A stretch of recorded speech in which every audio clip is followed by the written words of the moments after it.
আগের দিন তো তোমাদের সাথে দীঘায় আসার এক্সপিরিয়েন্স শেয়ার করেছি। আজকে চলো দীঘাতে গিয়ে আমরা কোথায় কোথায় ঘুরতে গেছি, সমুদ্রে কেমন করে স্নান করলাম সেটাই তোমাদের সাথে শেয়ার করব।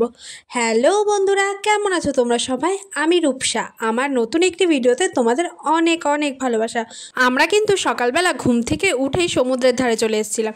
আমরা যেহেতু সমুদ্রের কাছের রিসর্টেই ছিলাম, এর জন্য সমুদ্রের ঢেউগুলো আমাদের খুব ভালো লাগছিল। আর যেহেতু আমি প্রথমবার সমুদ্র দেখবো, তাই আমার অভিজ্ঞতাটাও কিন্তু একটু নতুন হবে।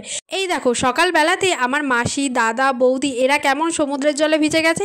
সবাই কিন্তু গেছিলাম সমুদ্রের জলে একটু পা ভেজাতে, কিন্তু এত ঢেউ এসছে যে সবাইকে সমুদ্রে চান করিয়ে দিয়েছে। আর ওরা যেহেতু একটু বেশি সামনেই ছিল, তাই ওরা পুরোটাই ভিজে গেছে, আমরা কেউ ভিজিনি। তারপর কিন্তু আমরা রিসর্টে চলে এসেছি। রিসর্টে এসেই কিন্তু সকালে দিয়ে দিয়েছে লুচি আর ছোলার ডাল। লুচি ছোলার ডাল যদি তোমরা না খাও, তার জন্য কিন্তু মুড়ির ব্যবস্থা রয়েছে। তারপরেই কিন্তু লুচি ছোলার ডাল খেয়ে আমরা কিন্তু বেরিয়ে গেলাম সমুদ্রে যাওয়ার জন্য, কারণ আমরা আজকে প্রথম দিনেই সমুদ্রে স্নান করব। এই জন্যই কিন্তু আমরা রেডি হয়ে বেরিয়ে গেলাম নিউ দীঘা। আমরা কিন্তু নিউ দীঘাতে এসেছি স্নান করতে। আর আমাদের রিসর্টটা কিন্তু রয়েছে ওল্ড দীঘায় মোহনার কাছে। তো এই দেখো নিউ দীঘায় এত লোকে পুরো গিজগিজ করছে। তারপরেই কিন্তু আমরা সবাই সমুদ্রে নেমে পড়েছি। আমার তো প্রথমে খুব নামতে ভয় লাগছিল, তারপরে আমার দিদি আমাকে টেনে নামিয়ে দিয়েছে সমুদ্রে। তোমরা কে কে দীঘা থেকে আমার ভিডিও দেখছো অবশ্যই কিন্তু কমেন্ট করে জানিও।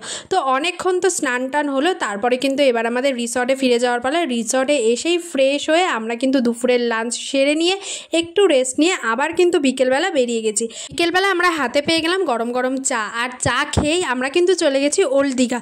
আর ওল্ড দীঘা গিয়ে তো আমার এত ভালো লাগছিল যে ওখানকার সমুদ্রের ঢেউগুলো এত বড় বড় যে পুরো জল আমাদের গায়ে চলে আসছিল আর আমাদের পুরো ভিজিয়ে দিচ্ছিল। তো এটাও বেশ ভালো ছিল। আর আমার তো ঢেউ দেখতে এত ভালো লাগছিল যে সারাক্ষণ বসে বসে সমুদ্রের ঢেউই দেখে যায়। আর আমার যেহেতু এটা সমুদ্র প্রথম এক্সপিরিয়েন্স, আমার তো ভালোই লাগছিল। আর আমার জন্য তো সমুদ্রের থেকে পাহাড় বেশি ভালো লাগে। তোমাদের কার কোনটা ভালো লাগে অবশ্যই কিন্তু কমেন্ট করে জানিও। তো ওল্ড দীঘাটা তোমাদেরকে একটু ঘুরিয়ে দিয়ে আমরা কিন্তু চলে গেছি একটু মার্কেটে। ওল্ড দীঘায় কিন্তু একটা ছোট মার্কেটও আছে। তারপরে সেখানে সবাই টুকটাক কিছু কেনাকাটা করে চলে আসি কিন্তু রিসর্টে। রাত্রিবেলা রিসর্টে ফেরার পর আর কিন্তু কোনো ভিডিও নেওয়া হয়নি। তারপরে কিন্তু পরের দিন আমরা সকালবেলা বেরিয়ে গেছিলাম তালসারি ঘুরতে যাওয়ার জন্য। দেখো সকাল সকাল সবাই কিন্তু রেডি হয়ে বেরিয়ে তালসারি ঘুরতে যাওয়ার জন্য। আর দীঘায় এসে তোমরা কে কে তালসারি গেছো অবশ্যই কিন্তু কমেন্ট করে জানাবে। দেখো এত সুন্দর জায়গা যে আমাদের নদী মানে সমুদ্রের মধ্যে দিয়ে হেঁটে এসে তারপরে কিন্তু যেতে হচ্ছে। আর তারপর এখানে কিন্তু আমরা কটা ছবি রিলস ভিডিও বানিয়ে নিলাম। আর রিলস ভিডিও বানাতে বানাতেই হয়ে গেছিলো বৃষ্টি। তারপরে আমি এখানে আমার মামি ভিডিও বানাচ্ছে, তাই আমি একটু ক্যামেরাটা ধরে দিলাম। তারপরে যেই আমাদের বৃষ্টি শুরু হয়ে গেল, তাড়াতাড়ি করে কিন্তু আমরা ওপরে উঠে গেলাম, যেহেতু আমরা নিচে নেমেছিলাম। তারপরে আর তোমাদের সঙ্গে একটা শেয়ার করি, এই লাল শাড়িতে কিন্তু প্রচুর লাল কাঁকড়া রয়েছে। এই দেখো ছোট্ট ছোট্ট লাল কাঁকড়া। আর মানুষের শব্দ পেলেই কিন্তু ওরা গর্তের ভেতর ঢুকে যাচ্ছে।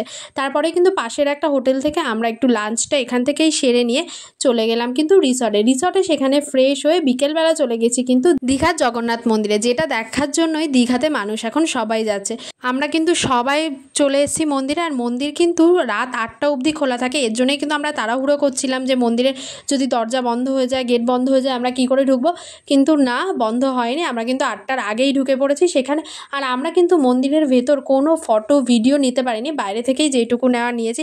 আর এত সুন্দর মন্দিরটা, রাত্রেবেলা এত সুন্দর সাজিয়েছে, মনে হচ্ছিলো এখানেই বসে থাকি। আর এত সুন্দর হাওয়া দিচ্ছিল।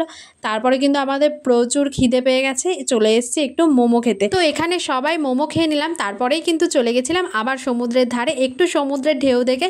তারপরে কিন্তু রিসর্টে ফিরে গেছিলাম, কারণ পরের দিন সকালেই কিন্তু আমরা বেরিয়ে যাব। আমার তো প্রথম সমুদ্রে ঘোরার অভিজ্ঞতাটা দারুণ ছিল। ভিডিওটা তোমাদের কেমন লাগলো অবশ্যই জানিও। আজকের মতো টাটা।